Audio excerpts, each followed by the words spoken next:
Hey, everybody, before we get started with the episode this week, we've got a favor to ask of you. Just a small one. Yeah, very small. It's going to take you no time at all. And that's to vote on the Irish Whiskey America Awards. Irish Whiskey America. Yeah. The Iowas, as they like to call them. Irish Whiskey America. Iowa? I think they're called the Izzies. Oh. That's what I saw. Yeah. That's weird. There's a link in the episode notes below, like wherever it is that you get the podcast, there's some sort of description. Just click expand or click more, and you'll see a link, and that will take you to the Irish Whiskey America Awards ballot. Yeah. Simple ballot. Easy. You know, it's going to open it up. There's a bunch of different categories. Yeah. You just sit through there and click all your favorites. But with that, we're asking specifically to vote for friend of the show. Yeah. W.D. O'Connell Whiskey Merchants. Absolutely. Find them in their categories. Yep. Give them a little vote. Makes us all a little happier. Yeah.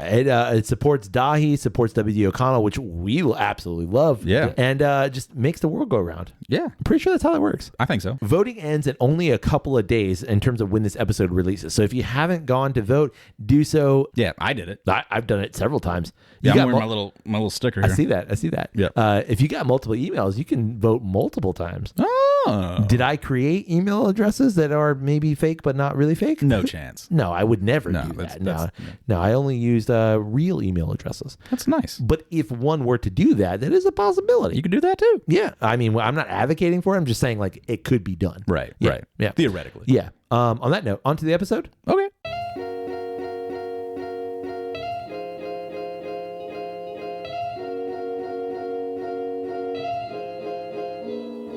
Hey, welcome to the Drep and Stone podcast, the podcast where two friends raise a glass and have a conversation. I'm Nick. I'm Kyle. Kyle! Hey, man. This table's a little close. Kick it out of the way. Oh, well, kick it? You just Like boot. the whole thing? Boot it? Get that thing out of here. No, now it's too far away. It's all right. We'll figure it out. Had a good day? Yeah, man. It was a good day. Today was the first day back to real work, I'll call it. Sure. And now just kind of back in the swing of things, if you will. Back in the swing of waking up at Yeah, dark. exactly. Yeah. Exactly. And yeah, it was a good day. I think a lot of it though, like I've really thought over the last couple of weeks about like how I've approached things, how I've thought about things. And I think like one's disposition or how one goes into situations absolutely, changes that situation. So Sure. I'm purposefully trying to not like let things bother me. Gotcha. And Taking being, that nihilist approach. taking that nihilist approach, taking that kind of a little more stoic approach. Yep. And seeing where that leads. Sure. Because like I've implemented some of that, but like I'm gonna ramp it up a little. This a bit of a New Year's resolution kind of a thing? You know me, man. I don't like to resolve Just things. awkward timing when it just happens to be I happening think so. around the year? Yeah, honestly, really, like, because I have a goal, because I don't make resolutions, I make goals. Right.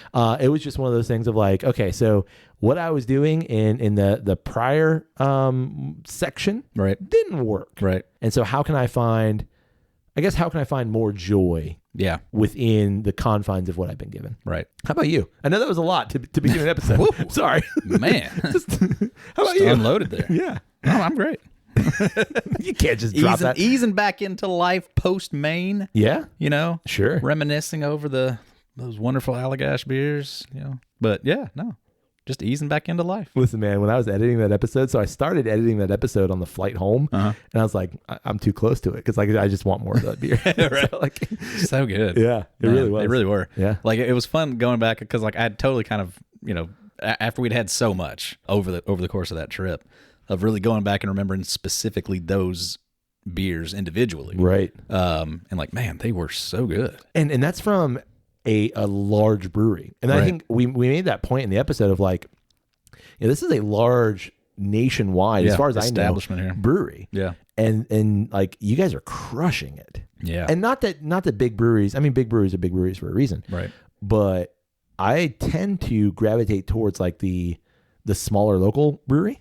And the fact that like this thing killed as much as it did, man, so good. How has the start to your year been? Uneventful. Yeah. Yeah. In a good way? Yeah. Just, no surprises as of yet. That's good. Good. Nothing to report. Good. Yeah. I mean, sometimes no news is good news. Yeah. I mean, that's usually my take. I don't like a whole lot of excitement. Like things Or if there is something exciting happening, I like to know about it. I get it. Yeah. When's the last time you had a drink? Maine. Wow, nothing. Yeah, nothing at all since. Nothing. We are recording on the 4th. Right. I go through like periods like that. Periods of, I'm going to have, a fair amount, I guess. And then I'll have nothing for a while. Right. Yeah. Yeah. I mean, I definitely had like a day like that. Sure. But yeah, I mean, I hate to ruin your dry January. Oh, come on. I ain't making no resolutions like Okay, that. That thank ain't no goodness. goal of mine. So I got a cool bottle here. Good, because I am definitely willing to have a bottle. Well, there you go. Well, not a whole bottle. But Well, I mean, this one, if we go through the whole thing, we're going to be in trouble. Maybe. You see it there. Oh, I do. Well, tell me and everybody else what you got. This is it's a special release from back in 2022 Oh. from one of those Diageo brands. This is the Lagavulin 12-year natural cask strength. Yeah. Got lucky, found it just before Christmas. Yeah. Made a special trip out to this one store looking for something else, and they had this, and I was like, "You're coming home with me." It was a good price. I don't know if we took it out of the episode, but I know we talked about this prior to Christmas. So I don't know if it was left in or if we took it out. Perhaps. But I know we remarked upon it, that we saw it, or you saw it, Yeah. and that it was a high possibility. And I'm glad that we're making that possibility a reality. Well, no. So then that conversation must have been about the other one, of like saying that I was going to offer him less at the one store. Oh, yeah. This was at a completely different store. Oh. And they had it okay. for what I was going to offer the other guy. Oh. And so I was like, that's it. That's a done deal. Nice. Yeah. Well, why are we just staring at the bottle? I mean, it's a pretty bottle. It's a beautiful bottle. Want to get into it? Yes, please. Here we go. Do it. Oh, I felt that in my core. Man, ain't nothing like them deep glugs of a new bottle. Ooh. So this is the 12-year 12-year-old. natural cask strength. What is the ABV on it? We're clocking in at 57.3. 114.6. We're getting so good at math. Yeah. Some days. That's why I do whiskey. Just helps me get better at math. Right. Man, I wonder, is there a Lagavulin 16 cask strength? Not that I'm aware of. Okay. I mean, there is. Yeah, well, yeah, for I just sure. don't know if they bottle it. Right. Interesting. But there are lucky folks that get to try it. I mean, we know some people that know some people. Yeah. We might work that out. Sure. Somehow. Sure. Or maybe we have had it and we just don't know. It's possible. We just weren't told. It's totally possible. Listen, at this point, I don't put anything past anything. All right. On the nose? That's Lagavulin. It is, but it's a tad bit brighter. Yeah, I'll give you that. Because I have a bottle of Lagavulin and I'm like nearing the end here. Mm-hmm. And so I'm doing that weird, like, do I save it for some reason? Yeah. You can find Lagavulin everywhere. Right. But like, It's always the price. It's the price. So I'm doing that kind of like, I'm going to have just like drips. Yeah. And I had a drip at some time before Christmas, or maybe it was actually on Christmas. Right. And it is complex. Right. And the nose here is just a bit brighter, which I would expect because it's 4 years younger. Yeah. I mean, I feel like anytime we go back and we have regular 16, Yeah. for a peaty scotch, it's always appears to be the most balanced Sure. of the peaty scotches. The specific peaty. Yeah. Yeah. Like almost, it almost favors the sweet and fruity elements more than the peat.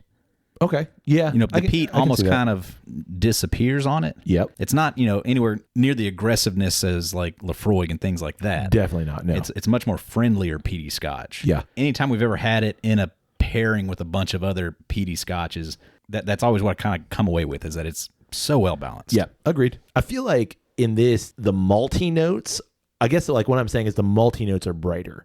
Yeah. Like where like regular lager, it's more well-rounded. It's not as sharp on the edges. This is just like the malt is just a bit sharper. Yeah. A bit more crisp, I guess. Right.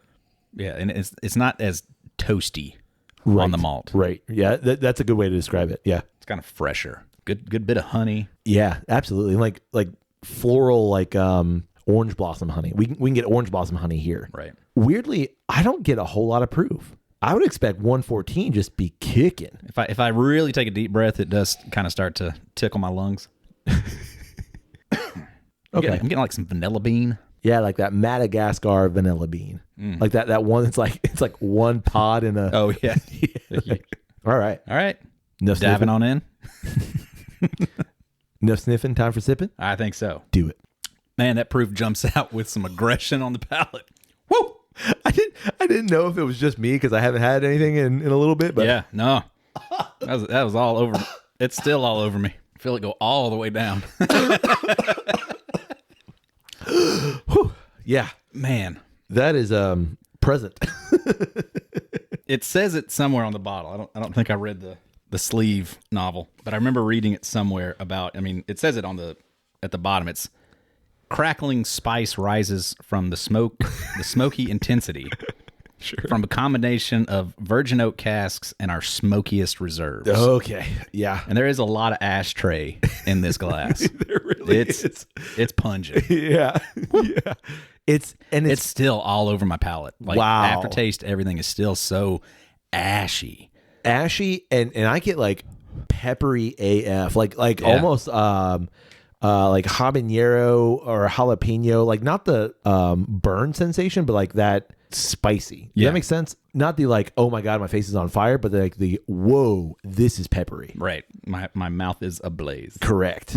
Well, and it makes sense because there's a phoenix on this bottle and all over that can, so it makes sense. Yeah, it does. Okay. Wow. Second sip, completely different.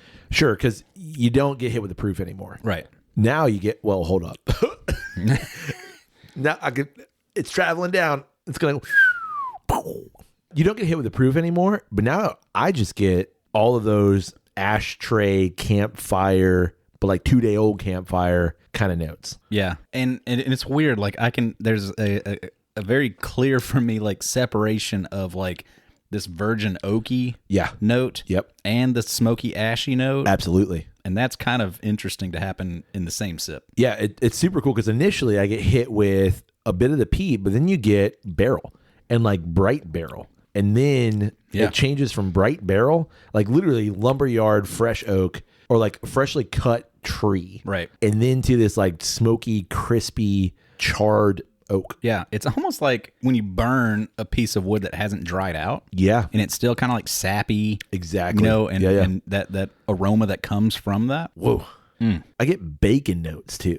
Really? Bacon. Yeah. Which I know like savory. Yeah. When you read, people talking about scotch and things like that, like I've never really gotten those bacon notes, but I 100% am getting bacon.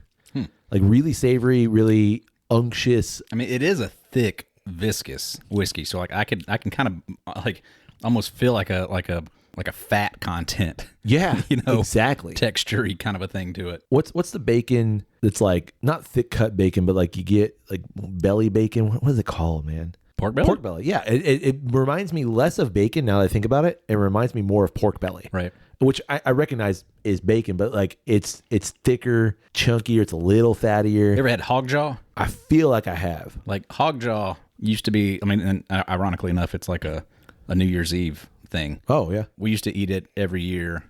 It was along with the collard greens and black eyed peas tradition. Hey, Ma, get the hog jaw. Yeah. Like my grandparents would make hog jaw, which is, and it was very similar to a bacon, but it's so much tougher. Whereas bacon is very, crumbly and tender and crispy, and hog jaw was like much more like required a lot more chewing. Sure. Yeah. And then I just come back to that, like the feeling of like when you've eaten spicy food and like that spicy food is sat in your stomach for a minute and it almost is like that cooling effect. Right. That's the effect I get. So like, remember earlier when I was talking about like that jalapeno, habanero kind of note? Right. It's not the spicy that I'm actually getting. It's the weird, like cooling, almost menthol-y effect. Yeah, I could go with that. Man, but there is a lot of spice on it too. Yeah. God, like what a roller, like just boom, boom, boom. Not even a roller coaster, right? It's like a boxing match.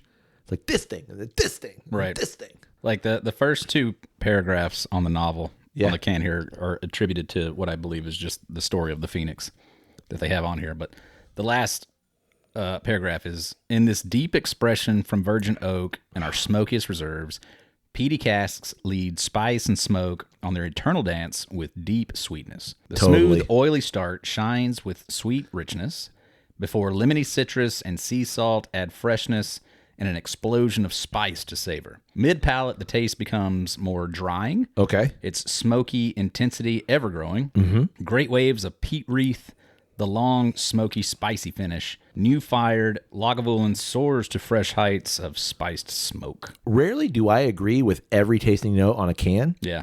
I agree with everything that you just read. Right.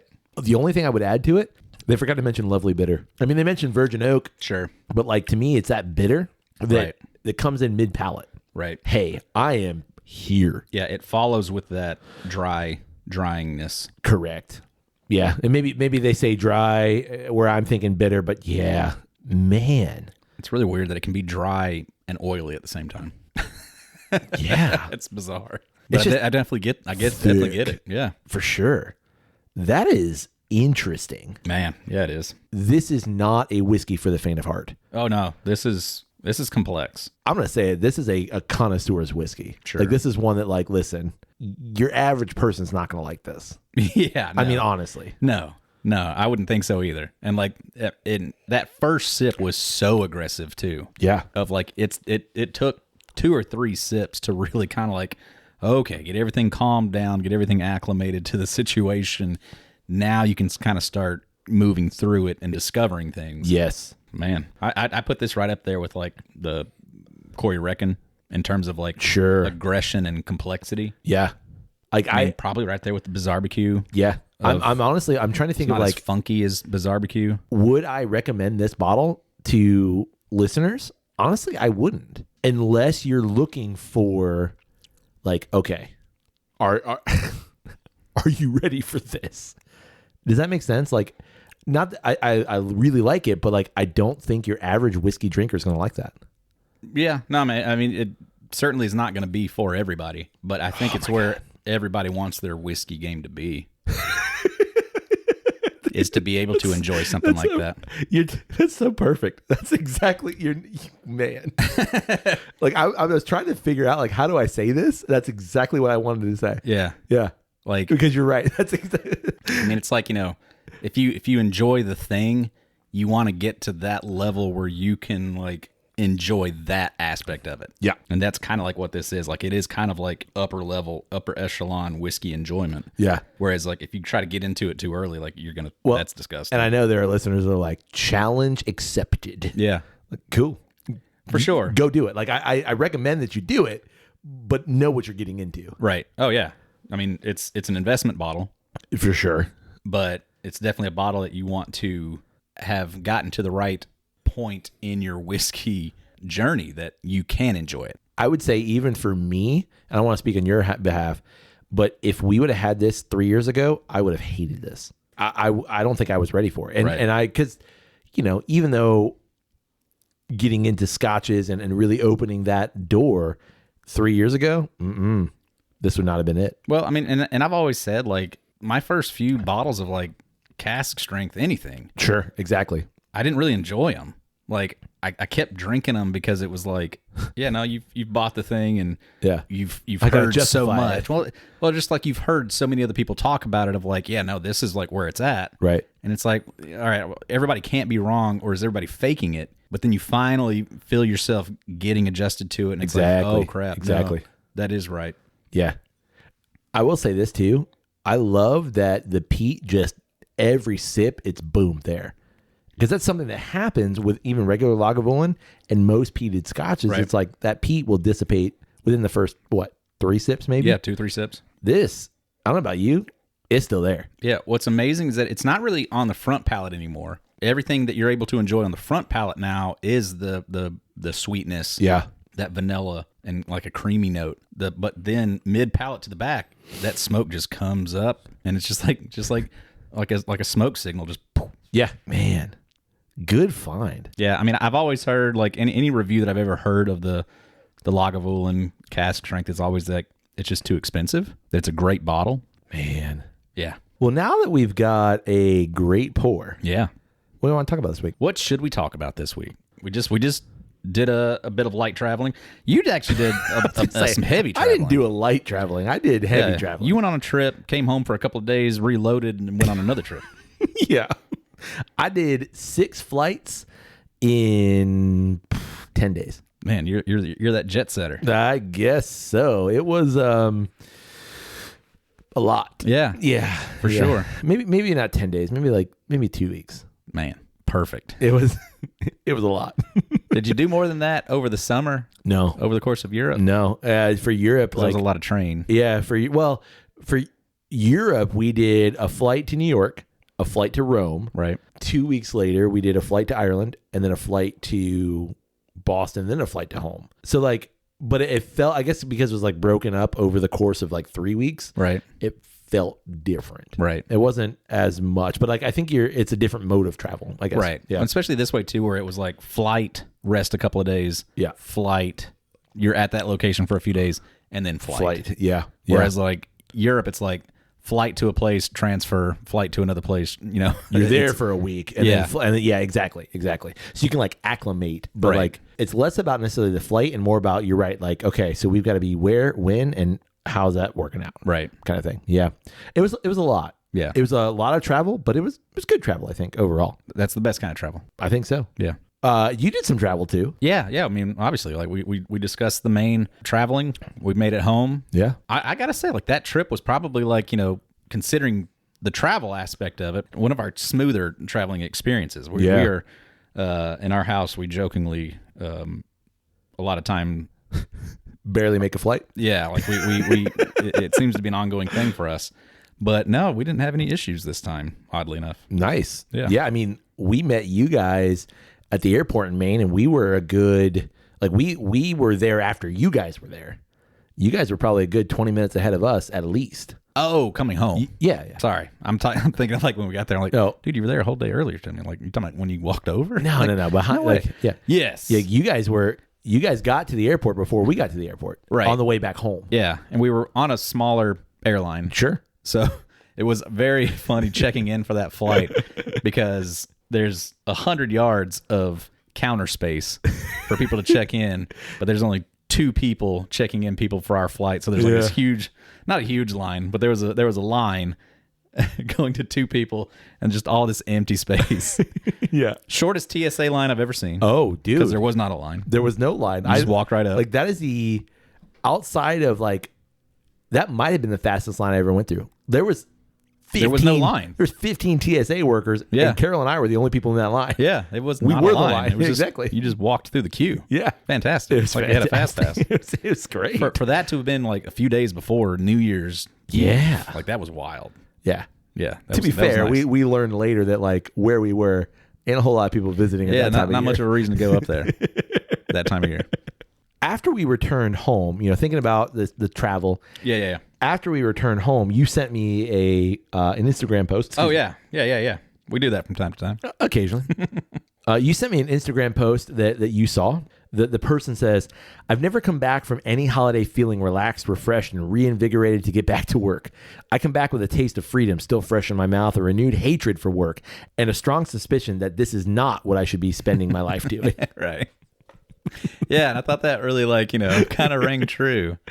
Dude. Found a lot of points in that I could sure find myself in. So let's break that down. I think there's 2 paragraphs, if you will, of this post. Of text, yeah. Yeah, and the first paragraph is basically, I've never come back from any holiday feeling relaxed, refreshed, and reinvigorated to get back to work. Right. I think that here in America anyway, that's kind of the perspective of vacation. You go on vacation to recharge, to relax, and to be to come back refreshed. Yeah, it seems like an ideal, if you will, from maybe our parents' generation. Yeah, bygone era of that's the point of vacation, of the holiday break, is to rest and get re-energized so that you can put your best foot forward, kind of a thing, back at work and give it your all. Yeah, I call bullshit. Yeah, that's rarely my take on it. And maybe I'm doing vacation wrong. Perhaps for me, when I'm on vacation, I put things there are things that we do, right? But I'm not balls to the wall, go. Sure. I have done vacations like that, but for the most part, I have kind of learned you need to build in some rest. Right. This past European vacation, I wish I would have built in a little bit more rest. Sure. Carol and I very specifically built in some downtime, and we're pretty cognizant of that, of like, Right. look, like, we don't have anything in the afternoon. This is sure, we're in Rome, but let's relax. Let's nap. Yeah. Kind of thing. Yeah. But yeah, I never go into vacation thinking, man, I'm going to be reinvigorated for work on the other side. Yeah. It's more of like the reward of like getting through such a point in time. Like, you have that carrot dangling in front of you of like, hey, I've got this vacation planned. Yeah. Give me the motivation to get through work. Right. So that I can do that thing. Exactly. And I think, and I don't know if that's just like a shift in mindset that we've adopted contemporarily. Maybe. Of like, you get through it so that you can get the reward. Yeah. So that when you come back, it's like a reset on that mindset of like, all right, I've got to work so that I can put forth a new carrot for me to get through. Oh no, that's totally me. For me, it's not, man, I did the vacation, I'm ready to work. Yeah. For me, it's, I did vacation and now I have to work so I can do vacation. Yeah. Yeah. If anything, that's more of the mindset that I get after vacation is, okay, I need to go to work so that I can make the money to be able to go on the next thing. Exactly. So like when you return, to go back to that post, when you return, do you feel reinvigorated? Not necessarily just to work, but do you feel reinvigorated? I think there is a post-vacation high for me, especially like, when it is a successful trip and you look back and it's like, man, how cool that we got to go do that thing. Right. Fantastic. Like, what a cool experience. I've got these great memories now with my family, with my friends of getting to go do a unique, fun thing. Yeah. So I think there is like a bit of a post-vacation high. We used to joke when my kids were younger and we would go do cruises. And it was, when kids are young, when we would get off the cruise ship, they would cry. Right. Every time. It was just like that young child thing. It's basically like, me now. Right. Of like, you get off the boat and like they would just immediately start crying, like especially like driving away from the boat where like they're looking back at this boat that like they looked at like as like your home for the last 7 days. Like they would just start boohooing. And again, me now. And we would joke and call it like the post-cruise depression. And I certainly, can remember feeling that kind of sadness of like, oh, it's over. But most of the time nowadays, when I finish a vacation, I'm not really put in that perspective anymore. It's more just like a satisfaction of like, man, we did that thing. Yeah. That was really fun, really cool. We had a lot of great memories, a lot of great moments, and just more appreciation of getting the opportunity to do the thing. Yeah. I totally understand what you're saying. It's that like in hindsight, like in the moment when you're doing those things, you almost don't appreciate it. Right. It's in the hindsight of like, whoa, how lucky are we to be able to do this? Right. B, like it brought me closer to family, brought me closer to friends, like cool that we could share this together. I understand exactly what you're saying. Right. Whereas in the past, I was joking earlier, in the past I was like, bummer, we're not on vacation anymore. Yeah. And like I still have a bit of that, but it's more not a bummer, we're not on vacation anymore, more like a whoa, I now am not making those kind of memories right now, if that makes sense. Yeah. And I would add to it, it's like it's the realization of like this thing that I've looked forward to for the past 3 months is now past. Exactly. And I don't have that thing to look forward to anymore. Yeah. Well, and we've had this conversation. Carol and I don't spend a whole lot of money on stuff. Mm-hmm. We're not people that are, we buy new car every 3 years, right, or that kind of thing. So what we choose to spend our money on are experiences, sure, and travel and vacation. So there's always that like, people that are close enough to us, like almost right when we return, it's like, cool, you guys, you had a good time? Yeah. So what's next? And like, I almost do that too. Right. Like on the plane ride home, I kind of turned to Carol. I was like, all right, what are we doing next? Right. And Carol's like, I need a moment. Yeah. I just want to be home for a little bit. Yeah. I was like, give me 2 days. I'm ready to go. I'm not, but like I could be. And like, I don't know. I feel like there's been a lot of times recently where it's like, I don't know, for whatever reason, coming home is almost as exciting as going. Oh yeah. I like, experienced that this time. Oh yeah. Just as recently. Yeah. Like I've gotten it both times that, especially when you do a big trip, like when we did Europe. Yeah. You get excited to go home at some point. Like it's just, you get tired of the moving around and the shuffling and the living out of a suitcase. It's like, oh, home sounds great. So then there's the second part of this post. Yeah. I come back with a taste of freedom still fresh in my mouth, a renewed hatred for work, and a strong suspicion that this is not what I should be spending my life doing. Yeah. As in work. Yeah. And go. I guess like the most relatable part of that for me is it's not really a hatred for work that I have. It's more like, I mean, I definitely like respect my job very much in terms of it is the reason why I can do these things. Yeah. But it's certainly like, it doesn't really change the grind of it. Correct. You don't lose sight of that. It is a job. Yep. And it is something you just kind of have to get through. Yeah. I think that's a lot of times of when I do return from a trip, it's like, especially when it is a good trip and you really enjoyed that place. Right. And it's like, man, I could see myself in this place. Yes. And it's like, but that's, yeah, it gets tough because one, you were here on vacation. Exactly. So you got to see one side of it. Yeah. You didn't really see what it's like. You're not working here. Exactly. You're not in this setting all the time. Exactly. You got, you went and you did all the sightseeing and stuff. Like you didn't see the hard parts of it. Right. Yeah. I'm a firm believer in that kind of concept of like, if you did the thing one time and it was great, don't ever do it again. Yeah. Yeah, for sure. Yeah. I mean, I say that at like, like comparing like the 2 times that I've been to London.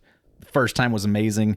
The second time we didn't enjoy it as much. Right. 2 times that we went to Paris. The first time we didn't like it. Second time was amazing. Right. So, like it can certainly change both ways, but if you had a great experience at a place, certainly don't go back real soon. Right. At least like let it simmer let it sit for a bit. Let it be. That's kind of like the game that Carol and I play of, could you see yourself living here? Mm-hmm. When you go somewhere else, could you see yourself wanting to move here to live here?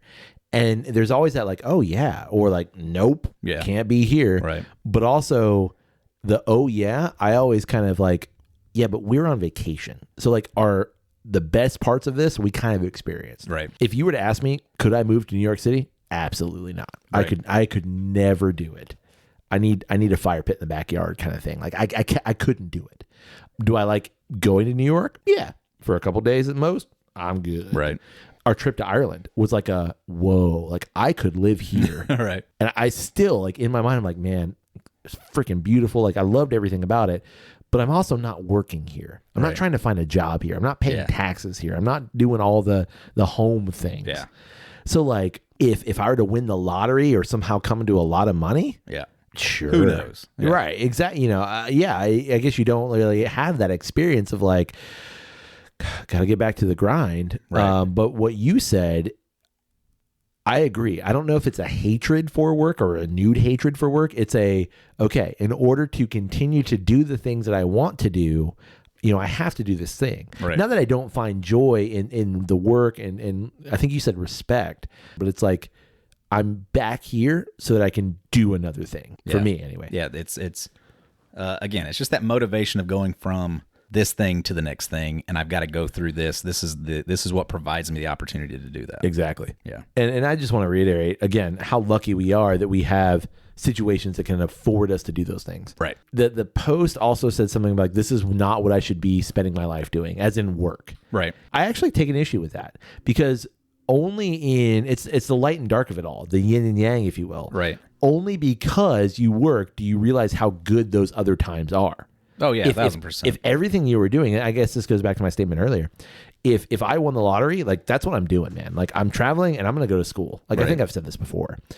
I'm going to get, more education and I'm going to travel because I can. Right. But that might actually diminish travel because it almost like it doesn't provide you the reprieve from the day to day. Like that now becomes your day to day. Right. So like, I don't know. I kind of take issue with that. I mean, I think it's a joke or it's like, in jest at like that whole concept of like, when I get to go do these fun things, it's like, I don't feel like I've ever actually gone on to a vacation where when I came back, it was like, this is not what I should be doing because of the vacation. Mm-hmm. It's not like I went on vacation and discovered this other lifestyle or this other career path. Right. It's like, could I do my career here? And for me, it's always absolutely not. Right. Like I can only do what I do where I do it. Correct. So I've never had that kind of a takeaway from a vacation. Yeah. I mean, certainly, like, there are other things that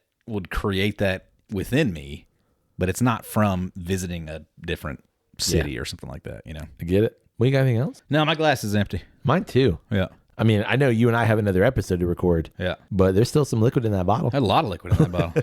We're gonna appreciate that one for a while. Yeah, we are, man. That is, again, it is fantastic stuff. Yeah.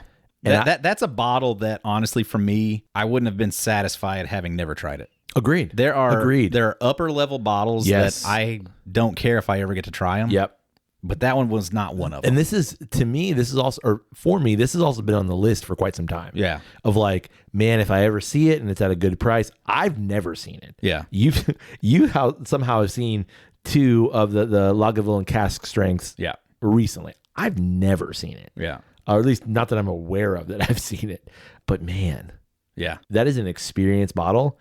And I agree. That's a bottle that like pumped the brakes. Once we had a couple of, cask strength scotches, Yeah. Lagavulin was always in that kind of spot of, man, what would that be Absolutely. at cask strength? Yes. That was definitely one that I felt like for my whiskey journey, I would have been disappointed Had never. I never got it. And can I say, absolutely worth it. Yeah. Yeah. Not disappointing at all. I also want to point out that here in the last couple of months, we've had some fantastic scores. We've had some upper level, yeah. And like, it's been Stuff. great. Yeah. No disappointments at all. Not yet. Not yet. Well, we'll see. Could always happen. Yeah. But It will. I think it definitely will, but I think the bottles that we've selected recently too, Have been. none of them have really been like, is this gonna be good? It was all like, I think it's always how been like, good's this gonna be? That or like, I hope it is as good as I want it to be. Right. For sure. Like that was Yeah, what it's more like, will it live up to expectation? Exactly. That was not like Dickel 15. right. Like that was my thing with a Midwinter Nights dram. Yeah, Midwinter for Nights. sure. Yeah. That and a cigar blend. Sure. Like, is it going to be as good as I want it to be? Yeah. Is it going to live up to the hype? And the answer is yes. Yeah. Yes, it does. Yeah. Well, we'd like to know, what do you think about the Lagavulin Isla Single Malt Scotch Whiskey 12-year Natural Cask Strength Edition? Whew, that's a mouthful. That was a lot. Have you ever had any of the other Diageo special releases? Because, man, the ones that we've had, Fantastic. it's hard to argue against them. And if you want to give us any that you've had, reach out to us. Yeah, let us know. Let us know. What's your post-vacation takeaway? Yeah. Do you come back feeling energized, refreshed, and ready to work? Mm-hmm. Or do you come back kind of like in that post-cruise depression, and it's kind of hard to make yourself go back to work? I'm not going to work. That's not what I was meant for. I was meant to live on a cruise ship. Exactly. And not as a job, but as a guest. Right. Eternally. Yeah. That's what I was meant for. Yeah. Sure. Chowing down to that buffet every day. Every day. Yeah. Room service cleaning up after me every day. Well, you can get in touch with us through email. It's drepandstone@gmail.com. You can also get in touch with us through social media. It's always one word, Drep and Stone. Come find us wherever you like to socialize your media, because we will be socializing ours there also. Absolutely. One word, Drep and Stone. DREP and Stone. I was concerned that you didn't say it. Yeah, I feel like, You at mixed this it point up. in time, You you probably mixed don't it up. have to, but it's fun to say. People know us. Yeah. People know us. And we'd love it if you support Drep and Stone. You can do that a couple of ways. First way is financially through our Patreon page. It's patreon.com/Drep and Stone. You can also rate Drep and Stone wherever it is you find great podcasts like this one. I'm going to add another way. Whoa. Yeah. 4 ways? Maybe. You can share something on social media. Just a little thing. Just, give a social media thing a like. I know we already said this, but like, that's a way to support. Give it a like and give it a repost. Heck yeah. And like, that's a thing. Yeah. Like, that's going to be great. For sure. And finally, Yep. you can tell someone about Drep and Stone, like physically tell them, not just through social media, but like actually tell someone. Yeah, like person to person. Yeah, exactly. Hey, you heard about Drep and Stone? Mm-hmm. Oh, you have? Mm-mm. Oh, it's a podcast where two friends raise a glass, have a conversation. They're pretty smart about things. They know a lot about a lot of things. You should check it out. And that's how that conversation goes. Right. Give me your phone. I'll put the doodly doodly and the doodly doodly, and we'll do the thing. Gross. Hey, buddy. Hey, buddy. May your glass overflow. And your ass never show. Cheers, buddy. Cheers.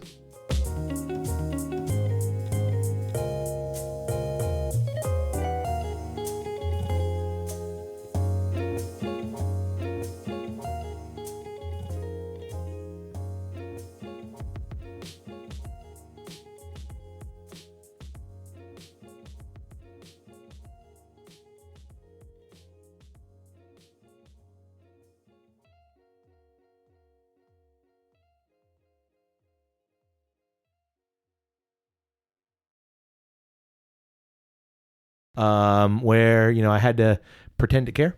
Gotcha. Damn, so you're gonna have to eat something. I don't know who knows? Not me. Me neither. Totally. Like it's not the. Yeah, that was me. I'm like going through the scenario in my mind of like, do I like scream and say pull over? I can tell you It was this. awful. I've been in that situation one time. Yeah. And it was in New York. Yeah. I'm gonna have to wash these pants out.